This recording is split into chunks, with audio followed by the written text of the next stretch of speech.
which I call Skynet because they're always fucking with us. It's like really shitty for the first like 10, 15 seconds for some reason for me now. So I Just out have of to. curiosity, why Go ahead. why are you using Skype instead of like Zoom or something? I don't know. I mean, it's pick your poison for me ultimately. Like, we invested so much in Skynet, over the years in like the 90s, after Terminator 2 came out.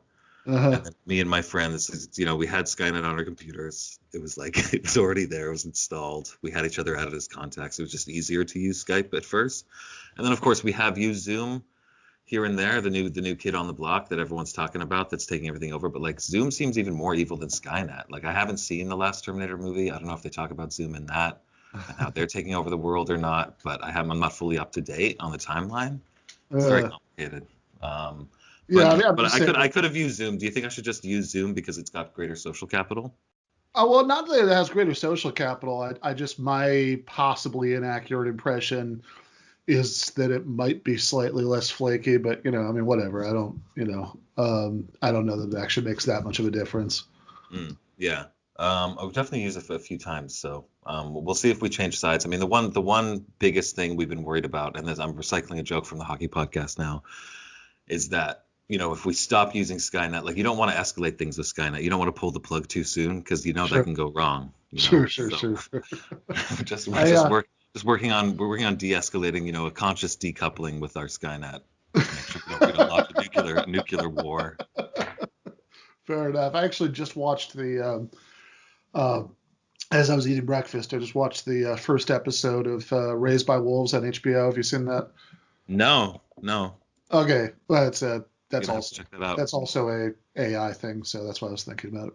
Oh, nice. Two androids are tasked with raising human children on a mysterious virgin planet. Okay, that sounds like interesting stuff. Can't be worse than Westworld season 3. I'll tell you that. So Yeah. those of you, go ahead. Oh no, I was just saying I have watched the first like season and a half of Westworld.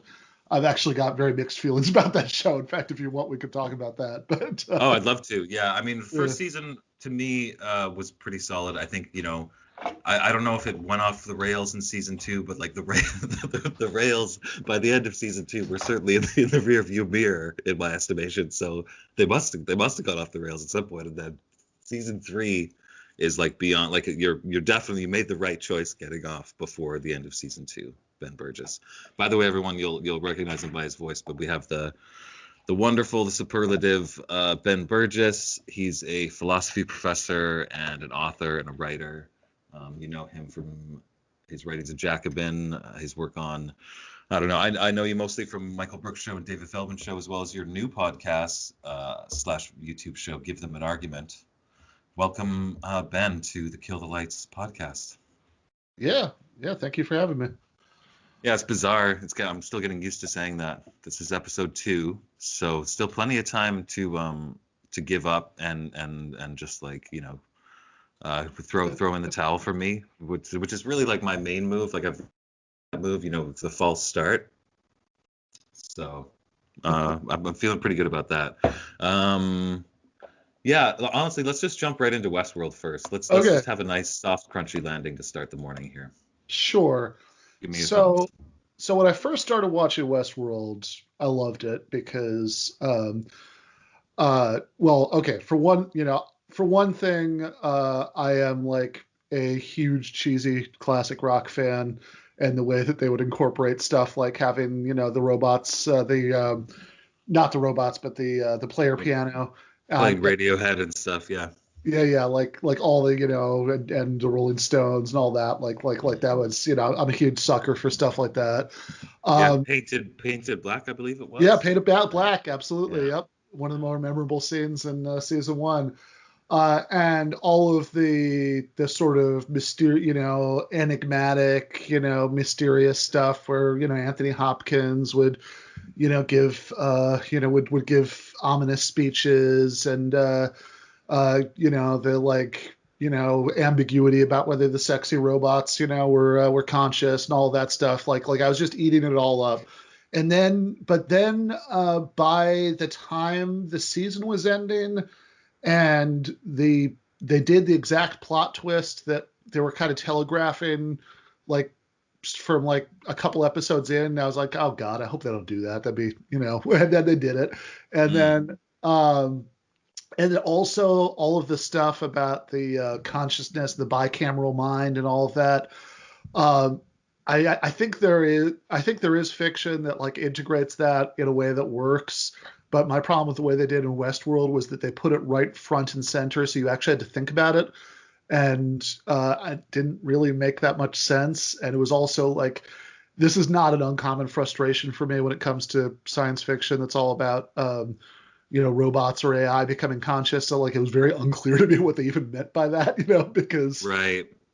Because clearly the robots were having experiences the whole time. Like in season, like episode 1 or 2, there was like, oh, they have dreams. It's like, oh no, we don't give them dreams, but we give them the concept of dreams so they understand what's happening to them. When they have some framework to put what's happening to them. When we do the system checks in the middle of the night, Yeah. I was thinking, okay, so they have experiences. What are you talking about, right? Like it was just, it didn't make sense. And then the fact that I'm just going to spoil the shit out of Westworld, by the way. Yeah, that's fine. That's fine. Okay. Everybody avert your ears, but also just like, if you haven't watched season 1 of Westworld by now, yeah, fair enough. and if you don't know it, it's not worth watching at this point as well. Yeah. And then like the plot, like the overall plot arc, like seemed kind of nonsensical. Like, why was it that the Anthony Hopkins character was stopping the It's because mystery. Yeah, it's because mystery. Yeah. Yeah, the robots earlier. Yeah. And then he was like the exact thing that he'd stopped where his partner was doing decades earlier. Now he's, like why, right? And then you kind of realize that none of those ominous speeches from all season long really fit together into anything that made sense. It's a J.J. Abramoff production, basically. Yeah. It's like kind of cobbled together without a real like through line and without like a real kind of.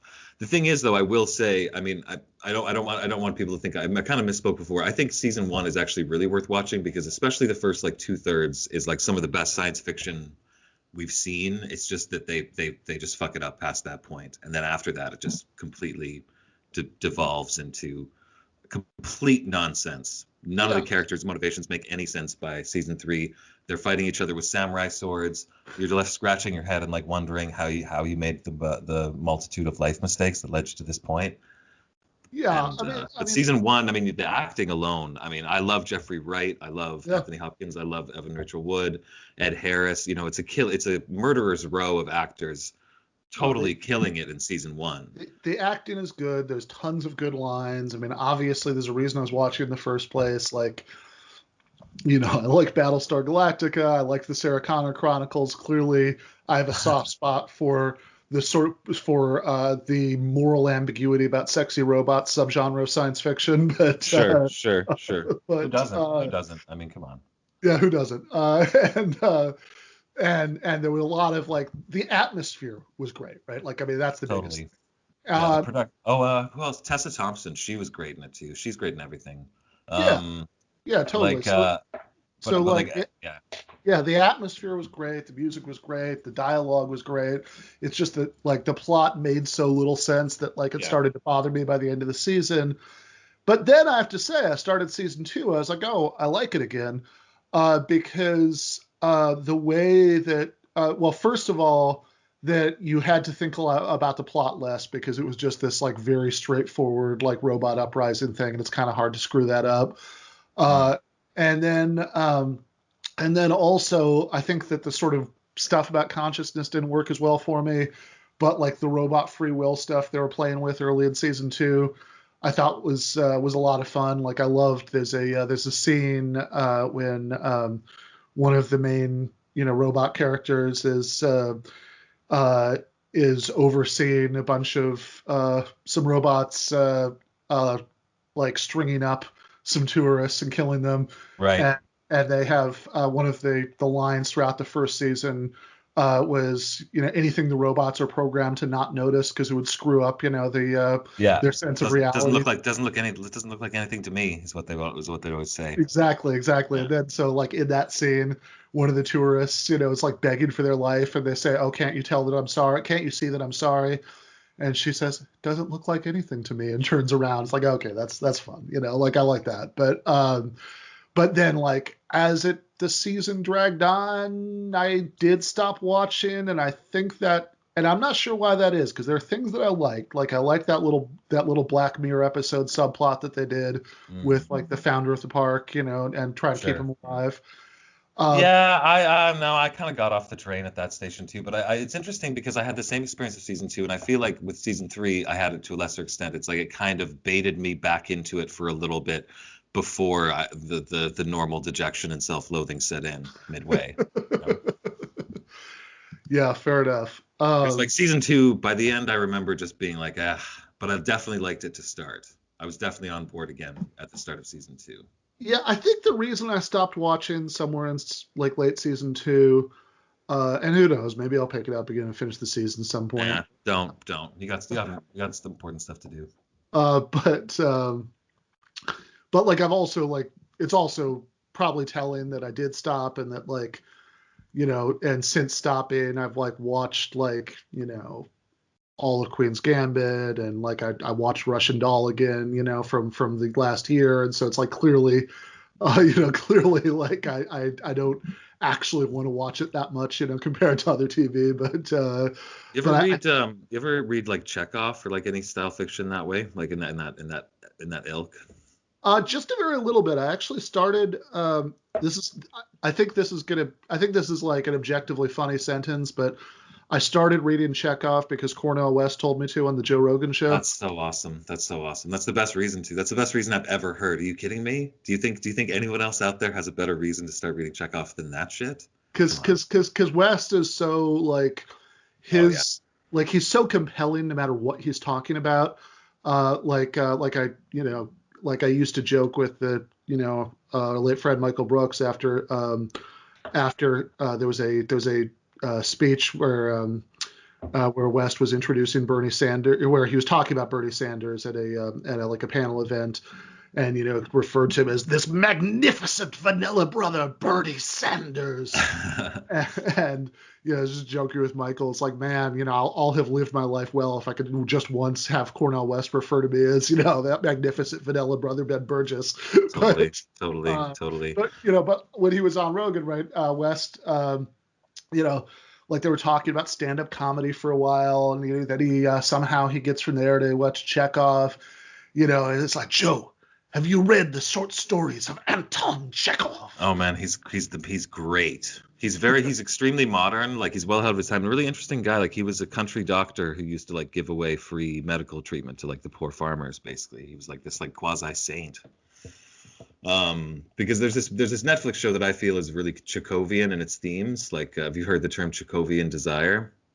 I think No, what does that mean? it could have something to do with the nuclear missiles or vessels or something. No, it has to do with like it's like unrequited love that's like completely hopeless. I think mainly, Okay.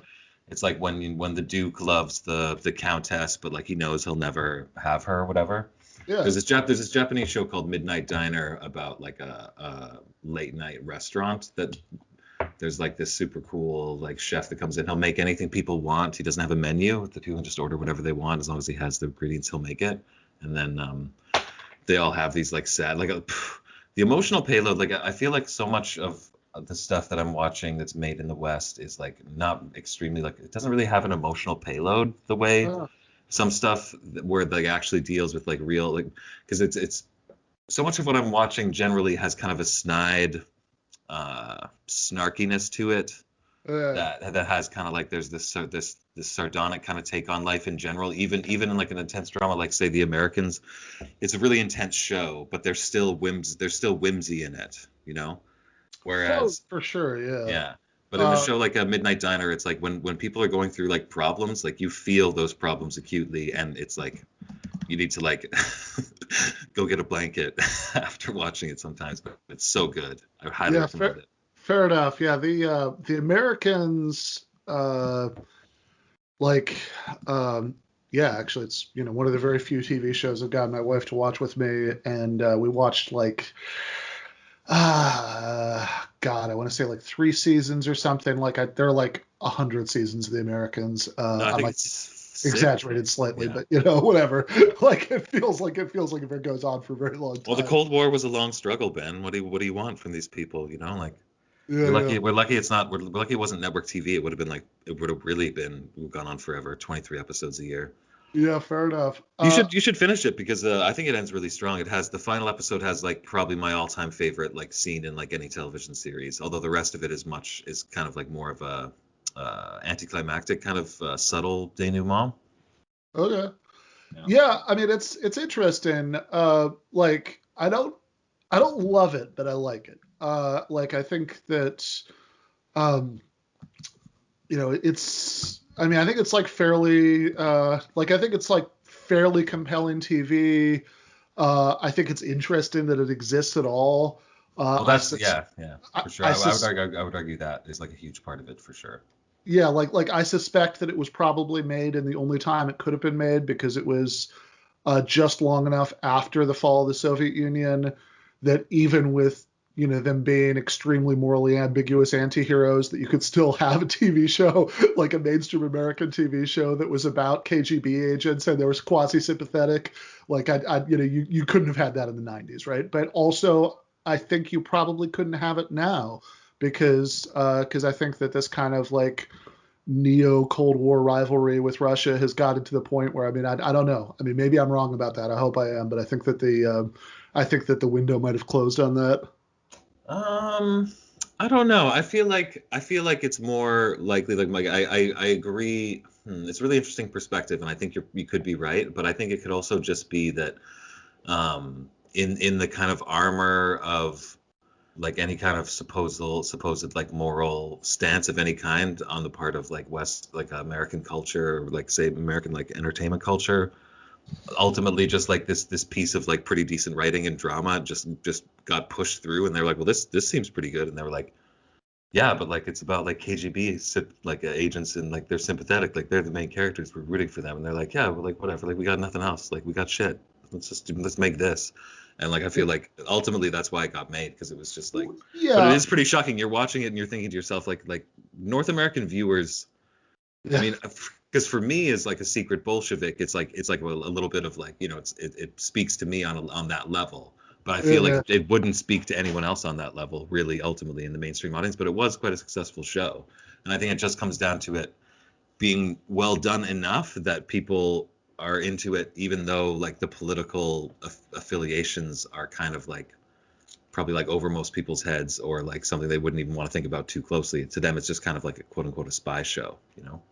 Yeah, I think that's right. I don't think it was made because of the sort of unusual politics, although uh well, I know I mentioned a minute ago that I just finished watching the Queen's Gambit, which might actually, although it's also a Netflix original, so it's even more of a niche audience, but which might actually falsify what I just said because like that show has got some like weirdly Soviet friendly like messaging too. Really, that's interesting.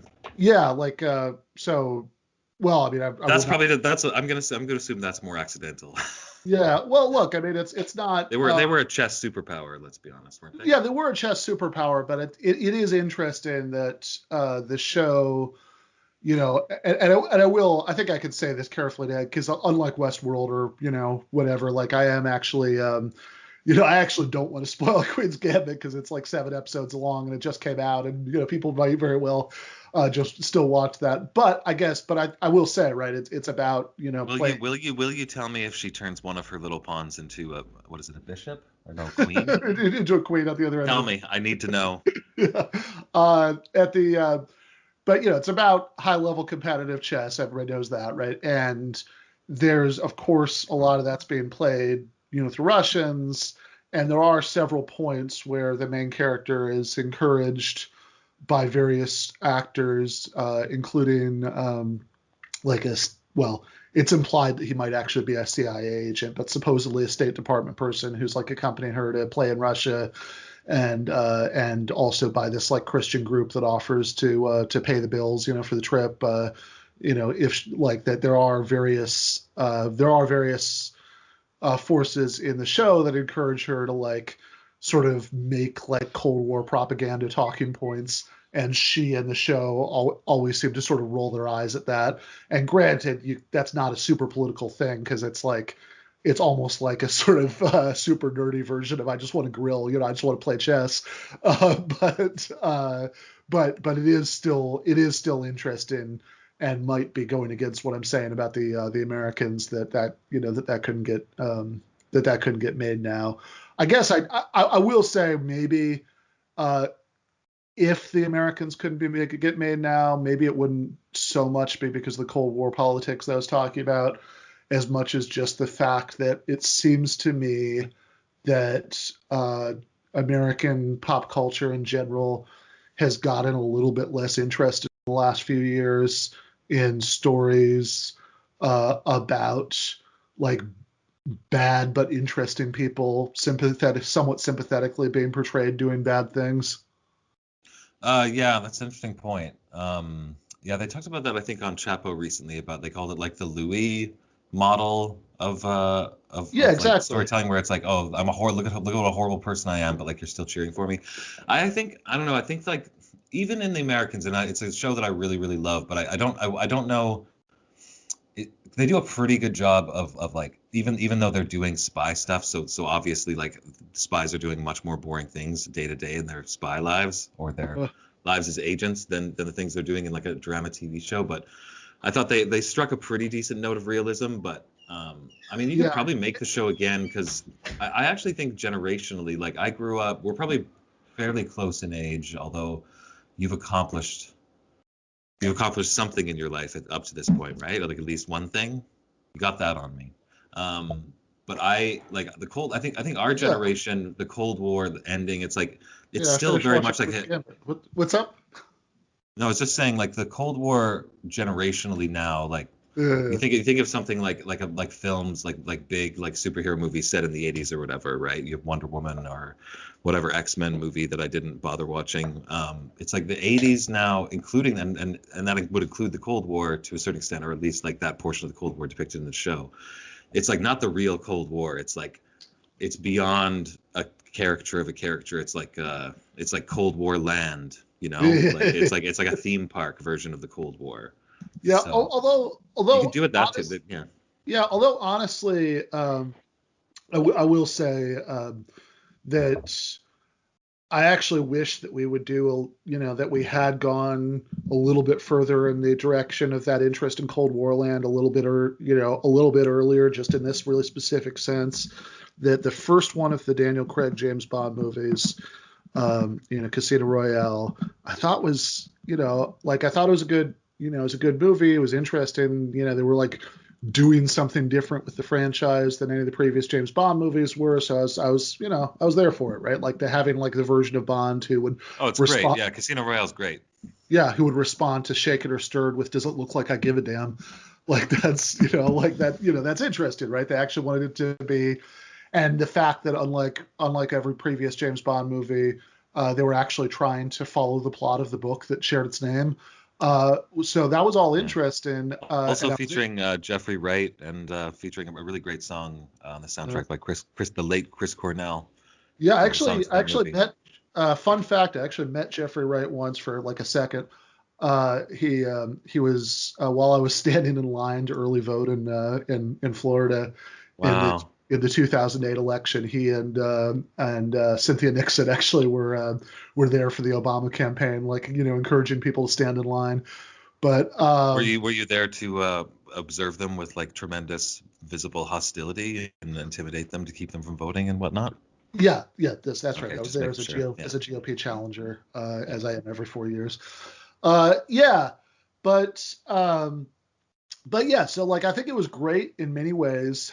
I think that the so the but the thing that bugged me about it, which could have been solved by just going further in the direction that the movie was already going, was that the plot of Casino Royale doesn't actually make any sense when you switch the bad guys from the Soviet Union to Al Qaeda. Right. And I just thought, well, like this is such a solvable problem. Why not just make it a historical movie? And I don't understand why they didn't just do that. Like people would have been into it. Like clearly people would have been into it. This movie came out at like the high point of like the popularity of like Mad Men and shit like that. You know, of course Mm-hmm. people would have liked it if they just set it in the 1950s or 60s, you know, whenever it was set. Yeah, Uh, that would be a departure for the series as well. That would have been a really good idea. You know, that movie also have featured the fantastic Mads Mikkelsen, who's a fantastic actor. I'm a huge fan of him. Anyways, continue.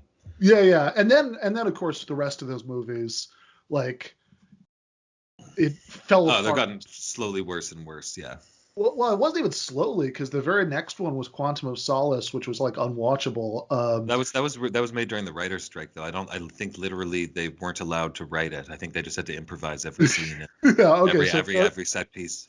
fair enough. They get a mulligan on the on Quantum of Solace, but it was also weird because it's like, okay, so you're going to do the first Daniel Craig movie, and it's going to be the first Bond novel, and you're actually going to try, despite the weird setting change, you're going to try to stick fairly closely to the plot of the original.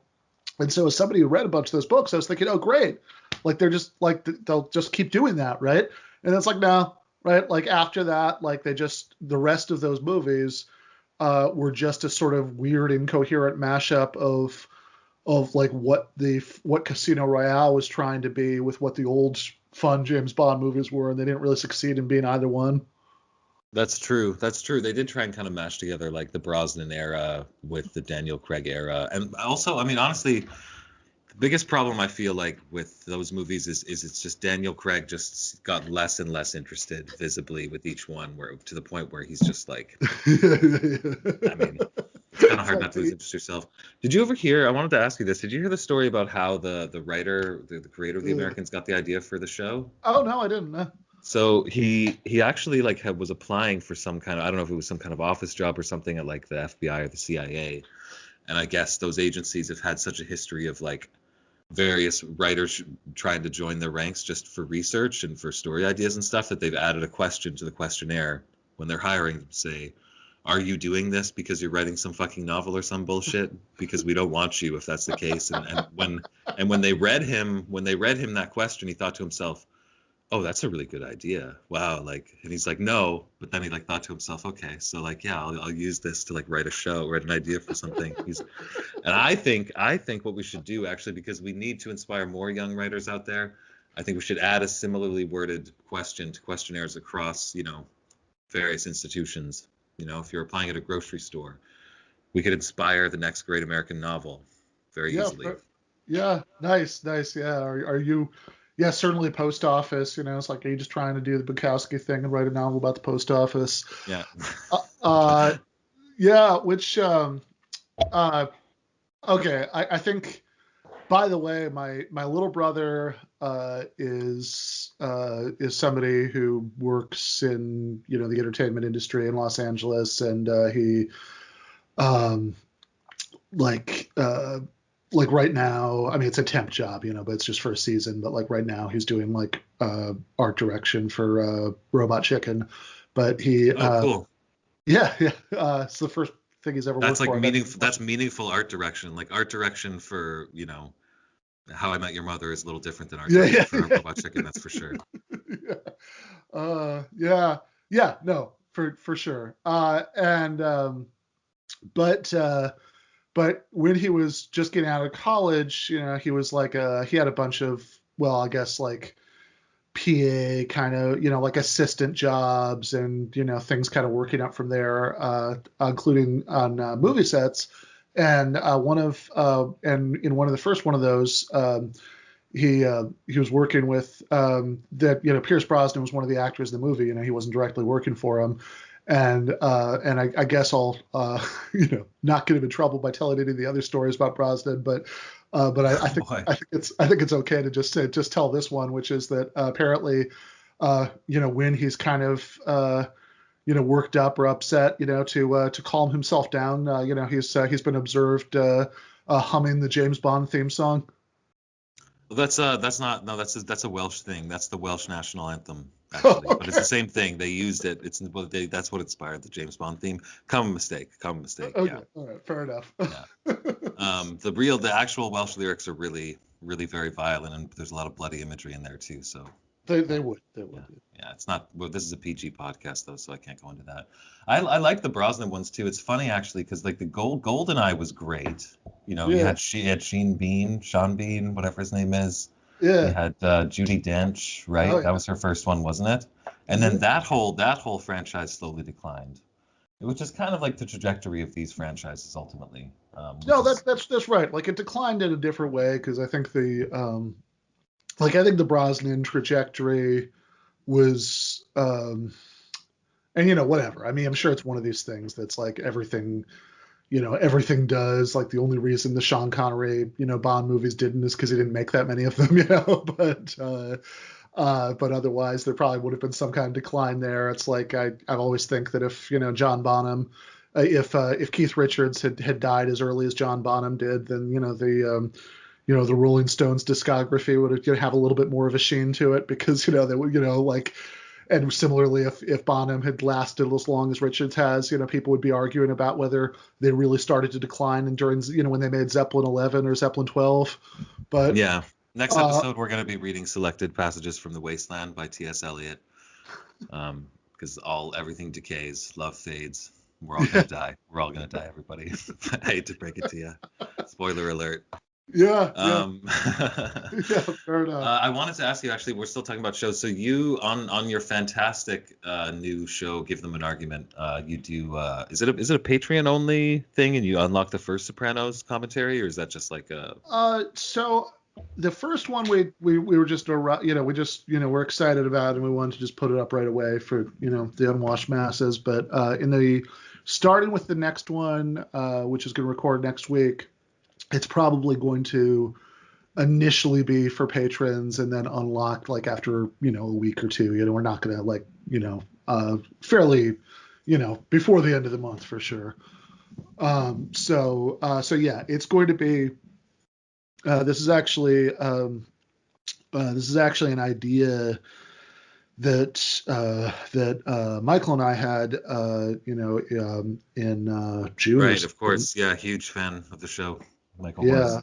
Yeah. Um, and I don't know if he'd already had it, but I mean, like he was.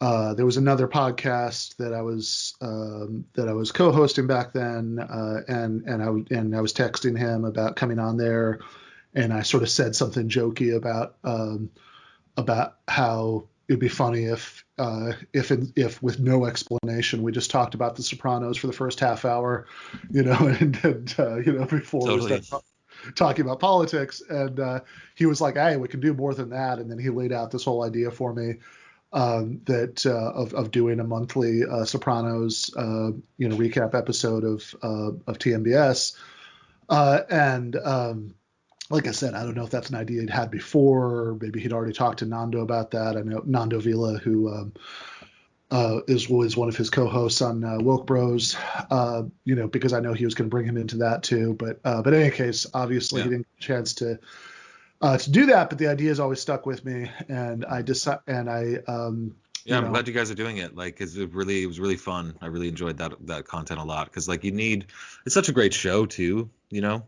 and it holds up so well. And I think people are rewatching it like crazy right now, in lockdown. So I think we're all primed for it. I'm really glad you guys are doing it. But if you do one a month, what you were joking, like you'll finish when, like 2035 or something?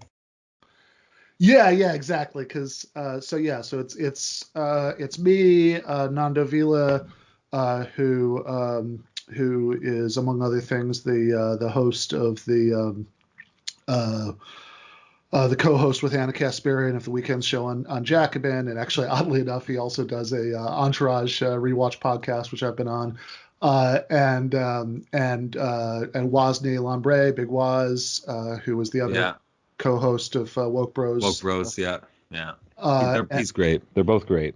and Mike Racine, who is who's a comedian and he's the host. He's we were joking in the first episode. He's our token Italian for the Sopranos, so the Sopranos podcast, and he's the host of a podcast called The Sit Down, which is I mean it's comedy and whatever, but it's partially about organized crime. And so yeah, we're gonna do one recap Sopranos recap episode recounting one one episode of the show once a month. So as you say, probably like 2035 or something by the time we're done, especially if we have to, as will inevitably happen, things will come up and we'll have to miss a couple months. But yeah, the first one was a lot of fun, and I'm really looking forward to it. I've watched I watched the show when it was first on. I actually there was the whole thing where I'd go over to my one friend who had HBO and we'd watch it, and me and my other friend would go over and watch it there. The 90s. And he'd make a VHS of it and I'd use the VHS to show other people during the week, So I'd watch each of those episodes twice a week, and but I haven't really since then, there was I don't know, mostly since then, it's just like every once in a while a friend will be over and, on a certain kind of evening, you just pop in and, old Sopranos episode, usually Paulie and Christopher get lost in the woods. Barons, yeah. Yeah, exactly. But I hadn't really gone other than one time with my little brother when we went back and, I know I rewatched it at least once after it was already on completely, and one time me and my brother watched the first season. But in any case, we haven't. It had been years since I'd gone back and rewatched the whole thing. Michael had actually gotten me rewatching it from the beginning in last year, and then of course I'm going back to the very beginning again, for this. But I mean, it's one of those things that just it really holds up and rewards almost any amount of rewatching. You always, it helps that it's not super plot based, but it's also there are always layers. There's always new stuff that you notice. And such amazing humor and such there's so much there, even just edits that I've appreciated. Only the third, fourth, fifth time I've watched something. I wanted to ask you though, because I want the cool kids to like me, and I want to seem like I know cool stuff about The Sopranos. So I noticed in the episode, you guys didn't touch on something that I've always seen, or that I've started to see in the first episode. It's actually even the first shot. Do you remember the first shot of the first episode? He's in the therapist's office. Yeah. Well, is it the first shot of the first episode where they're sitting in the psychiatrist's office and he's looking at the naked statue? So yeah, he's looking at the naked statue, but where is he in the frame? So you're looking at Tony. He's between the legs of the statue, looking up at it in the frame. So I think it's basically about, first of all, it's the start of the story, so a birth motif is appropriate. Sure. But then the next shot is, of course, you see the front of the statue, and she's not, it's a female nude, but not in any kind of sensual way. It's she's got kind of her elbows up, and she's exposing herself in this almost hostile, with this hostile air, I feel like. And it's because it's establishing the themes of Tony's horrible mother, and also probably David Chase's horrible mother as well. I feel to a strong extent. I've always felt like that was a really subtle visual metaphor, and I definitely didn't pick it up the first few times, but I've watched the show I think at least 4 times now. So I definitely whole give my full-throated support behind your endeavor. Oh, fair enough. Yeah. Well, as tempted as I am to say more about that, I know you did also want to talk about political things before we got off. Yeah, I guess so. Well, one other thing though, because you're a Sopranos fan, have you ever seen the footage of Tony Sirico from the documentary that was made? It was made in late in '89 or something like that, and he's just talking about his own life. I got to link you to it because it'll blow your mind. I'll edit some audio in, because it's even back then he's Paulie Walnuts. That guy was a real life gangster for sure. That interview was amazing. I'll link that to you, and I'm going to edit it in here too. Yeah, I guess we can talk about politics. I mean, I want to talk about cartoons for a little while too. No, I'm just fucking with you. So yeah. All okay. right. So we're about to do a half an hour on Rick and Morty, right? Yeah, exactly. Oh, yeah, totally. We would need at least a half hour. So you are a professor of philosophy. You study logic. You study, I think, rhetoric, debate, argumentation. Is that fair to say? I mean, I think anyone looking at your photo would I wouldn't blame them for mistaking you for some kind of pre-Socratic philosopher, circa whatever year we're looking at, 500 BC. But like for the general audience, I want to ask, like, aside from arguing with your uncle at Thanksgiving dinner, what's like the benefit of like a study of these areas, what benefits can those bring to someone's life, you think? Yeah. So all right. I mean, I won't. I think I won't bore anybody with like being finicky about the academic part of the question and what I have or haven't studied particularly, but when but as far as getting better at making arguments, which is the core of it, I think that there are I think there are at least two benefits, or really three. So two of those are about other people that you might want to persuade, and one of them is about yourself or your side of the argument. So the two of them that are about persuading other people are first people do actually, like a lot of people I think have this kind of exaggerated skepticism about this, but people do actually change their minds, and arguments do play a role in that. Like I actually think that I know what people are getting at when they say that that's not true, but I think the more you think about it, the harder it is to take seriously the idea that that's not at all true, because obviously people do change their mind, right? I mean, like the lame joke about this that I always make that I think does have some truth to it is that I'm always like amazed by who are the people who tell me that nobody ever changes their mind because of arguments, because it's all, especially when it's people I know well, because it's always like, dude, I know you, right? You were raised in a conservative, Republican evangelical, household, and then you became an atheist when you were 17 because you were watching Richard Dawkins videos on YouTube, and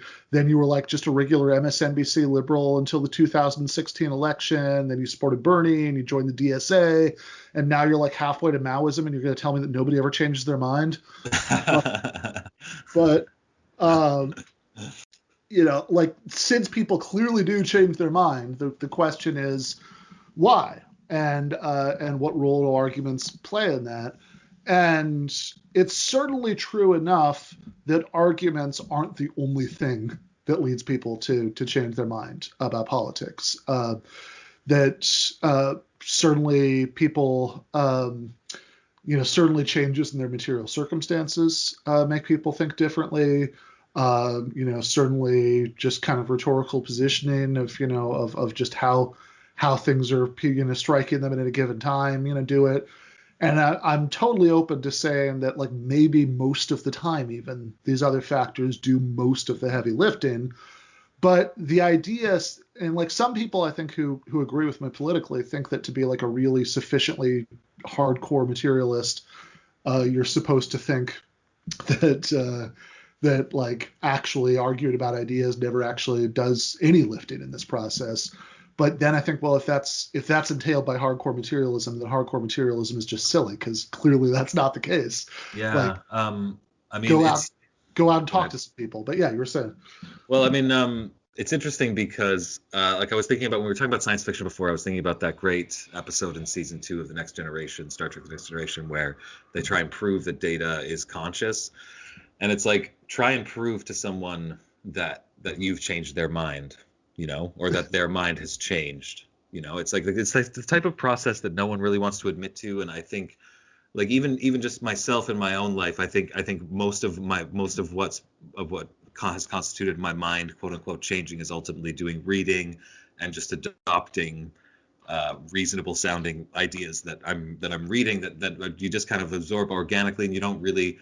No one wants to admit to themselves that their mind is being changed by some sort of external force. That's kind of almost like got a dehumanizing Yeah, element to right. it somehow, where you're just a ping pong ball being bounced around. But like, we're all, of course, the universes change and life Yeah, but an yeah. opinion, as Marcus Aurelius said. But I Yeah. think what people are really saying when they say people don't change their minds is that they have like very little faith in kind of the current political and social milieu vis-a-vis, good faith arguments and reasonable kind of just like discussions, because Yeah. people, there's a hostility, there's kind of a obviously people are really bifurcated politically to an extent that we've probably never seen before. Yeah. I think also there's been so many cultural kind of, like, what's the term? It's like there's I don't want to say monoculture. It's more like there's like a wasteland. Like when you look at something like mainstream network TV or mainstream politics, there's not a lot going on there. It hasn't really been interesting, and like culturally, I think people are reading the signs that we're in somewhat of a decline. And I Yeah. think I think the faith, obviously, in the political system is tied into that as well. I mean, I don't, I'm not. Don't get me wrong. I'm not saying people are losing faith in society because TV is getting shittier, but um, Yeah. there's definitely, when people say people don't change their minds, they're speaking to their experience, that people seem more intractable than before, and there's less of a culture of people having open dialogue before, and No, openly that's admitting to. yeah. I think that's right. I think especially because of things like social media. Like this really comes out when you hear people talk about Trump supporters, because like a small epiphany that I had about this is that like when people talk about Trump supporters and you can't reach Trump supporters, you can't convince them and things like that, they don't actually mean, although they might be confused about this, they might think this is what they mean, but they don't actually mean all 70 million people who voted for Donald Trump, right? What they mean is like maybe 10% of that group that's like the real hardcore Trump supporters, the people who really would still vote for him if he shot a man on Fifth Avenue. Um, Right. and and the thing is, part of the effect of social media and part of the effect of the kind of media segmentation we're getting, what Matt Taibbi talks about in Hate Inc., is that it's very easy to get those two categories mixed up, because the people that you're most likely to see are people that you're most likely to hear from. If you're not just sort of interacting with random people, in context that might come up in real life, where in the pre-Twitter age, when people would just randomly talk to politics about with whoever, right? With some guy at the bar. And when you do that, what you mostly encounter is just incoherence, right? You mostly just encounter people who have like a weird mishmash of different ideas because they're not obsessives. And so they haven't like spent all this time, they have political impulses, Mm. they have reactions to things they see in the news. And this is not Yeah. a knock on them. I mean, like, I don't think No, I mean, everybody, we all parrot stuff that we've heard, that we've seen yeah, elsewhere to some yeah, extent for another. Like there's these, what we're seeing here is a difference in degree, not necessarily in kind with the rest of us. exactly. And so I think that if you are somewhat aware of what's going on, politically, and you have reactions, to the news, you have political impulses, but this is also not one of your main interests in life, which it is not for most people, then it's natural that those impulses and reactions never really cohere into a well-defined, consistent worldview. So mostly what you get, I think, when you're just like talking to somebody at the bar or whatever, is people who are kind of all over the place, which is, maybe sad in one way, but it's like promising in another, because that means there are elements of it you can work with. I always tell people, I mentioned Joe Rogan at the top of the podcast, that like, if you want to listen to a media figure who, and I'm not saying he's not idiosyncratic or he doesn't like represent, like a particular niche of a particular kind of recognizable kind of dude. Of course he does, but like, you should listen to Joe Rogan, because that's the closest you're going to get in media to somebody who is actually an everyman, who's like who because he's just so fucking all over the place. You Yeah, the know, the meatheads joined together with the potheads, joined together with the UFOologists. I mean, yeah, and I still you know think what? he needs That's to he much needs to have closer to being more. the genuine American center. Yeah, I mean, you have a point there. I mean, I'm getting a little annoyed with Joe Rogan. Like, I used to watch him a little bit more because I was more interested in the guests he was having on. Like, I really love to see when he has, Kyle Kalinske on and stuff like that. That's always great. But like sometimes when it's like the same comedian that you've seen like 5 million times before, and you're just like, Joe, just like anybody but this Yeah. guy, please. Well, I mean, But but look, this is what I'm talking about. Like his election night was Kyle Kalinske and Alex Jones. It doesn't get much more all over the place than that. But yeah, look, I mean, I go through phases sometimes. Like, sometimes like he'll have takes that annoy me so much that like, and as you say, the guests aren't that interesting, so I'll stop listening for months, and sometimes I'll start again, whatever. Like, I don't actually view like whether you like enjoy a particularly podcast as a particularly politically weighted thing.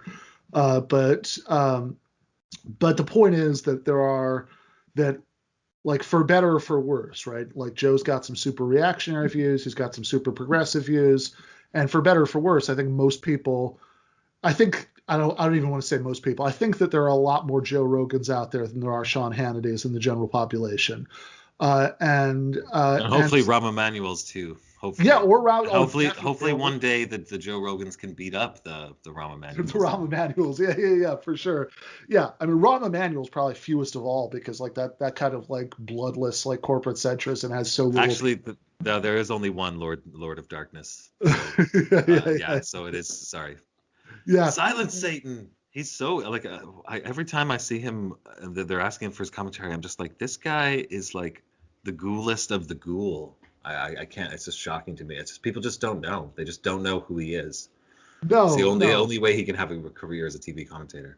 Yeah, for sure, right? So like the point is that people sometimes, because what they see is Sean Hannity or what they see is like super intense people they fight with on social media, they've got this idea that the world that like the population at large is divided into Sean Hannity's and Rachel Maddow's and then us, if you're talking about the left, right? And of course, the bad news is that there are a lot fewer of us than that indicates. The good news is there are also a lot fewer of those other categories. And in any case, right, the point is just that yeah, there is this segmentation where I think the hardcores are much more visible.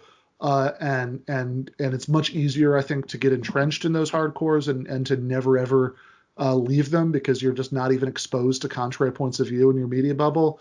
Well, All I mean, that. and even the statement, the ethos of people don't change their mind is a function of an expression of that same.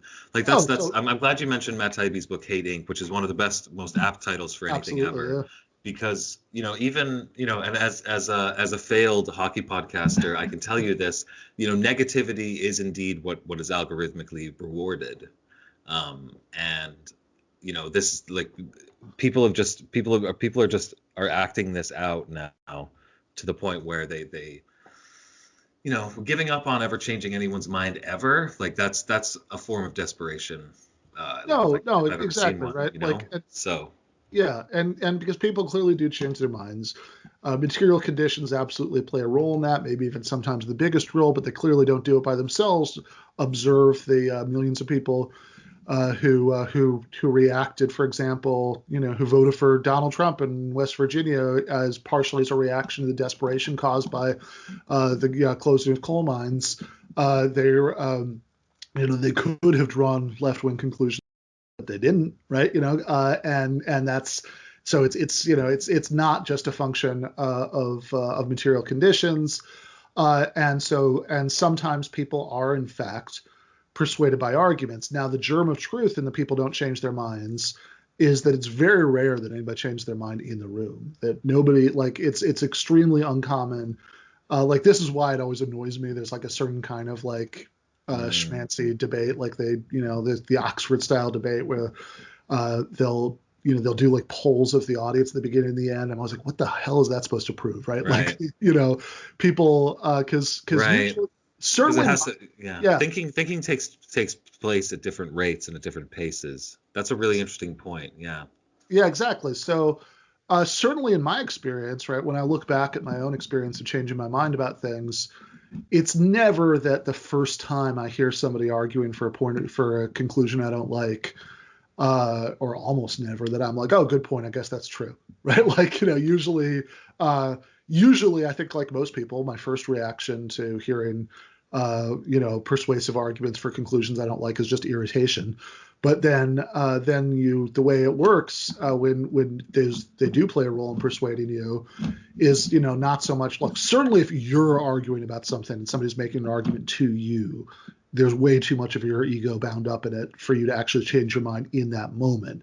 And even if you just strongly identify with one of the people arguing, you're not one of the people on stage yourself, it's very unlikely that you would just instantly change your mind right then.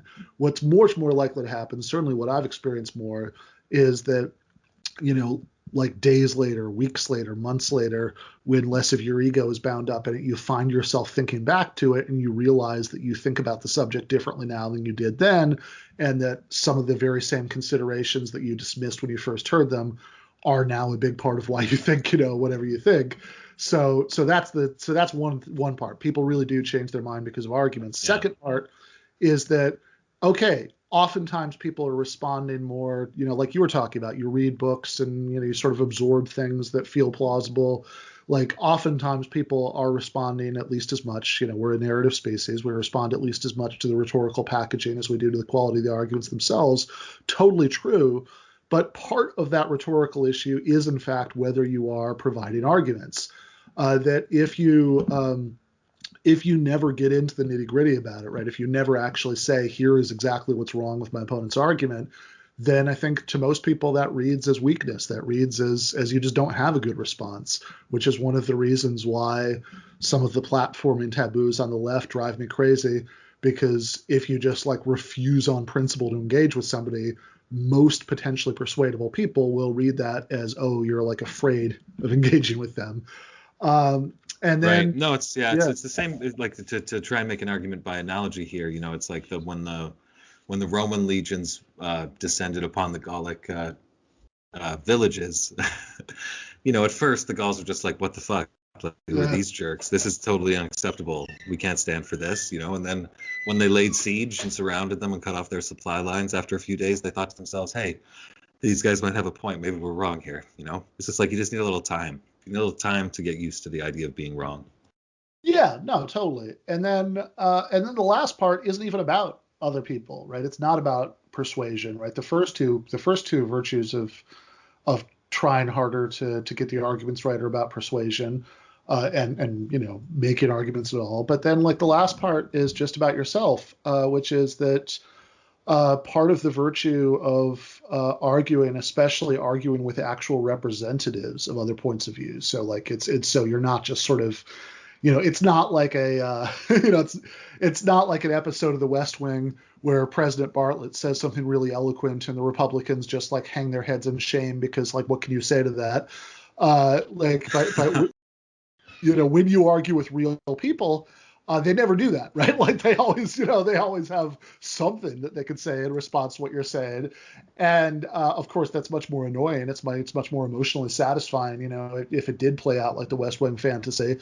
But the virtue of that is that once you find out what somebody who disagreed with you would say, that forces you to think harder about what you think, and it forces you to like it forces you to think harder about why you think what you think, and you can gain a lot of clarity on that from engaging with people who don't think it. And I think that has real advantages just to getting you to believe like a stronger, more rigorously worked out version of whatever you think. And there's a related thing called 3.5,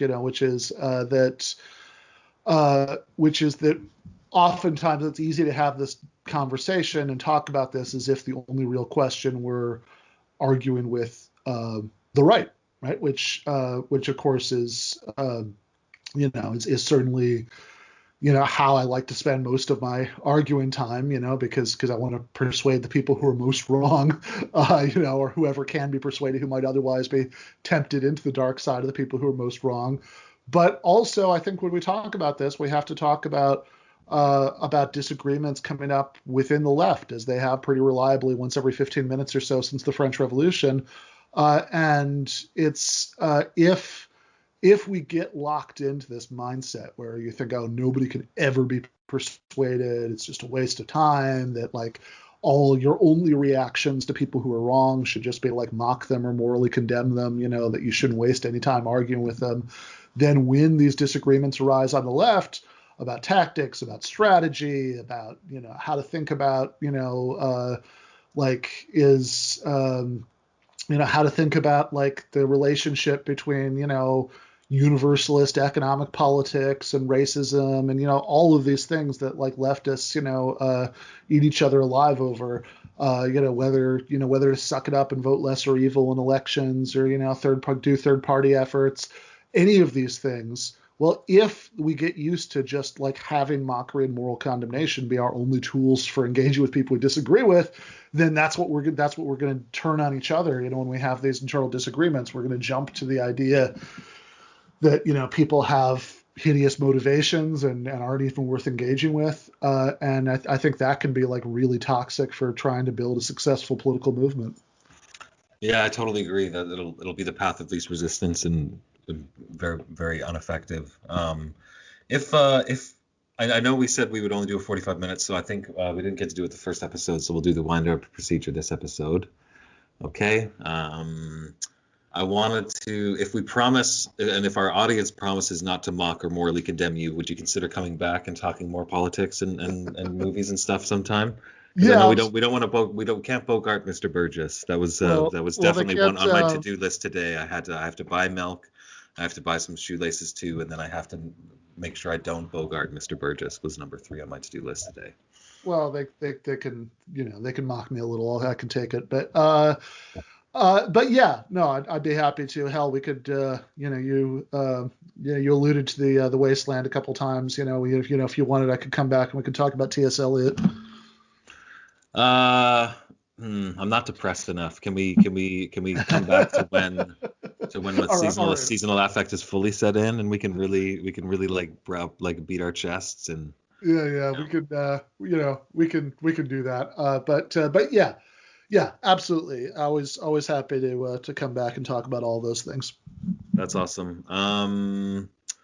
What I wanted to quickly ask, actually, one thing I wanted to ask before you went. I really enjoyed the Buckley James Baldwin debate that you guys were doing a commentary on your channel. And as someone who's somewhat interested in political rhetoric and debate, what would you recommend as kind of the greatest hits of that art form available to people, Yeah, so the Buckley Baldwin thing you referred to, this is something that I've started doing. Is going to be a regular weekly thing on Sundays. Whenever I do live streams, it's always 5 Eastern, unless it's like in reaction to some news event that just happened 5 minutes ago or something. On Sundays, I've been with various guests watching on the stream and breaking down like old debates. And so the first one was Buckley Baldwin on civil rights, which is amazing, and yeah, we could really get into that, but yeah, and so some of the, I think some of the others that we're planning to do, in the future, that fall under, maybe the same, that are like kind of classics, are. Chomsky Foucault, which by the way, Matt McManus, who did Buckley Baldwin with me, is going to come back for that. Fun fact about Chomsky Foucault, by the way, Chomsky didn't know this, I think, but Foucault asked the organizers to pay him in hash, and so like for like however long it took afterwards to smoke it, he and his friends talk about, oh yeah, we're gonna bust out the Chomsky hash. Certainly, wow. Yeah, right. I think, I think Zizek Peterson, I could always watch again. I'm sure I'll do that at some point. Probably not for a while because I just had Russ Sabrigli on to and we ended up talking about it for a while. But but I'm sure at some point we'll do that. I think next week like this coming Sunday. I think I'm probably going to watch Hitchens versus Hitchens, which so that's Christopher Hitchens arguing about the Iraq War with his brother Peter Hitchens. Well, they also did one on religion, and it was kind of a 2-in-1 event. But I think I'm going to watch the Iraq part with Gene Bajalan, and that's kind of a funny one because Christopher Hitchens was was a lifelong leftist who took a really bad turn on foreign policy in the last years of his life. Obviously supported the Iraq War, but his brother Peter, and also of course he was a very adamant secularist, and his brother Peter was he's still alive, this very devout Anglican right-wing Tory. In fact, he wrote a book called The Broken Compass, about which Christopher said in his memoir H22 that it contained assertions so reactionary that he felt the need to read a garlic necklace just to read it. But Peter Hitchens somehow found himself on the right side of the Iraq War debate, for whatever sort of right-wing isolationist reasons. So that's one. And I realize at this point I'm just kind of rattling off debates that we're gonna hit on the stream at some point. That's okay. That's okay. It doesn't exactly answer your question, but I think anything that I think just about any debate with Hitchens in it, I think is a particularly good one. Just rhetorically, I think on the substance, the arguments, he does a lot better in some than others depending on the subject and who he's engaging with. But I think just in terms of his flair for, like you said, debate as an art form, I think that all the Hitchens ones are worth watching for that. Actually, speaking of Hitchens, there's a kind of deep cut one we're definitely going to do at some point, which is going to be the one that Hitchens did in like the late 80s or early 90s. I think he was definitely still a socialist, where he's debating some guys from like the Ayn Rand Institute. But I think that in general, I think maybe when I come back, I'm going to try to have a better answer to this question, see if I can winnow it down to a top 5 list or something. But I think that I debates are interesting because they're not what I think it's really important. Obviously I think debates are worthwhile. I mean, I debate people, I do debates with people all the time. We've been doing this series, started the series of doing these Sunday night, vintage debate breakdowns. But I also think I also think that people are a little too quick sometimes to equate debate with arguments or reasoning, right? Sometimes people associate closely that they think of logical fallacies as rules of civilized debate or something. It's the was it Queensberry rules for boxing for debate, and I think that I think that's importantly wrong. One, because it kind of logic is the study of how arguments work, when they're good arguments, when they aren't, and I think that that's an important overlapping but importantly different from thinking about how to debate well or something like that. It's important in a much broader way, but also because debates are in that sense having a debate, because they're a kind of one-off rhetorical spectacle, then it's it's a very specific, how good your arguments are is certainly an important part of it, but it's not the whole thing by any means, right? And there's a rhetorical element for sure. Yeah, there's that great scene in The Wire where Clay Davis kind of gets off by speechifying in the courtroom, and the lawyers are just kind of shaking their heads as they walk out the courthouse, and one of them's just like, "What was that?" And she's just like, "I don't know, but they don't teach it in law school." yeah, fair enough, right? So and none of which is none of which is to like disparage, doing debates. I mean, I think it's a useful exercise. It's fun. It's something that, if nothing else, going back to Taibbi and Hate Inc., which yeah, I'd love to talk more about that book sometime. Because I think there's like a really important I think that he's latching on to something really important that's not part of the media critique that a lot of leftists have, but it should be. And probably because it's incredibly sad to think about. Yeah. Yeah. Very important thing for sure. Yeah, fair enough. But because we live in, we've had this like crazy media segmentation, which is good in some ways. Like that means that, that points of view that wouldn't otherwise get out there. That that your podcast or my podcast, it's not like these ever would have been shows on CBS, in the 1970s. So that's good, true. right? Yeah, that's true.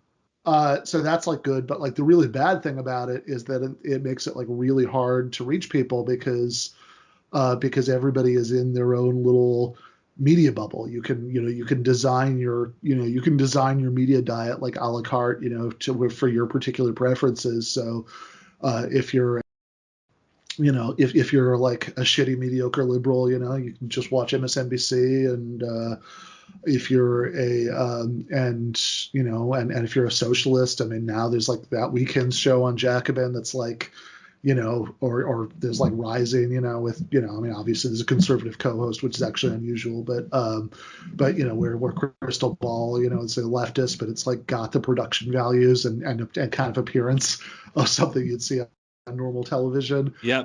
Sure.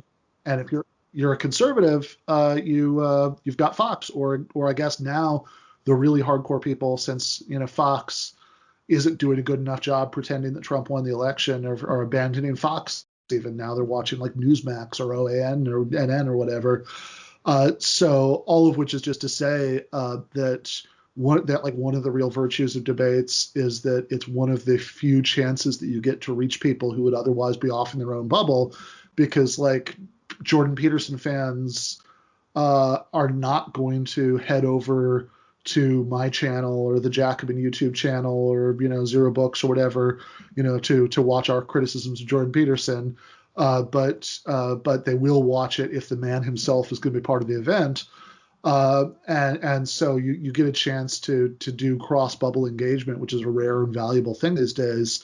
So I'm not saying any of this to diss debates, but I think it's also important to recognize that they are, as much as anything, this like weird form of rhetorical pro wrestling that often has very little to do, with the underlying arguments. So, but I will, but I'll work on my I'll work on my top 5 list. Maybe we can revisit this when I come back. Okay, sounds good. I'll think of some homework for myself as well. Maybe I'll be sure I'm fully showered and sober next time we're on mic, which would be. I think smart, actionable, measurable goals are good. So I'm gonna try it. But maybe shave, maybe a nice shave, splash some water on my face. I think those are all achievable. It's like, start small, baby steps. Yeah, that's right. It's like The Simpsons. Homer, I only asked you to do one thing for this party. That was put your pants on. It's so nice to meet you, though, dude. Thank you so much for talking. My pleasure. I'll let you know when this is out. I'm gonna try and maybe cut in a little bit of audio, make it fun for some of the shows we're talking about and whatnot. And I'll be looking forward to your work on Give Them an Argument, and I hope we get a chance to talk more soon. Absolutely, sounds good, man. Okay, take care, brother.